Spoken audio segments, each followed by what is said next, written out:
வணக்கம் தமிழ் மக்கள். நான் இன்னைக்கு சென்னையில இருக்கிற தாம்பரம் ரயில் நிலையத்துக்கு வந்திருக்கேன். தொடர்ந்து வீடியோ பக்கா ஃபாலோ பண்ணிக்கோக்கா. நான் தாம்பரம்ல இருந்து மெரினா பீச்சுக்கு வந்துறேன். ஃபுல்லா ஒரே கப்புள்ஸா இருக்காங்க. எங்க போனாலும் இது மட்டும் மாறாம மாட்டேங்குது. பீச்ல சுட சுட மீன் சமைச்சிட்டு இருக்காங்க. வாங்க எப்படி இருக்குன்னு டேஸ்ட் பண்ணலாம். Wow, delicious. நான் இன்னைக்கு பீச்சுக்கு பக்கத்துல இருக்க லைட் ஹவுஸ்க்கு வந்திருக்கேன். வாங்க டிக்கெட் வாங்கிட்டு உள்ள போகலாம்.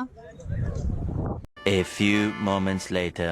கீழ இருந்து மேல பார்த்தா லைட் சுத்துது, மேல இருந்து கீழே பார்த்தா தலையே சுத்துது. அடுத்து எங்க போலன்னு கமெண்ட்ல சொல்லுங்க மக்களே. நான் இன்னைக்கு ஃபீனிக்ஸ் மாலுக்கு வந்திருக்கேன் மக்களே. சென்னையில எங்க போனாலும் கூட்டம் ஆவேதான் இருக்கு.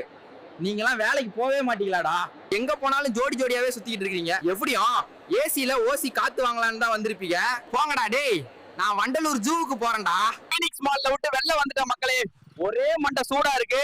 போய் ஒரு டீ அடிக்கலாம்னு இருக்கேன். வாங்க போவோம். அண்ணா சூட டீ வடைலாம் போட்டு வச்சிருக்காரு மக்களே. எப்படி இருக்குன்னு டேஸ்ட் பண்ணலாம். உங்களுக்கு டீ பிடிக்குமா காஃபி பிடிக்குமான்னு கமெண்ட்ல சொல்லுங்க மக்களே. டீ குடிச்சசி மக்களே. அடுத்தது ரேபிடோ போட்டு வண்டலூர் ஜூக்கு போக வேண்டியதுதான். எங்கடா போறீங்க எல்லாரும்? 24 மணி நேரம் எந்த ரோடு டிராபிக்காவே தான் இருக்கு. கூதி நக்கல் வாழ்க்கை சிக்கல். இந்த டைலாஜுக்கு நான் சென்னை வந்து ஃபர்ஸ்ட் டைம் கேட்டேன். இதுக்கு அர்த்தம் அப்ப புரியல, இப்ப புரியுது மக்களே.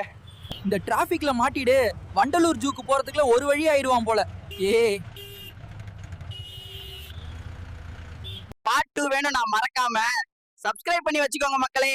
சீக்கிரமா வண்டலூர் ஜூல பார்க்கலாம். பாய்.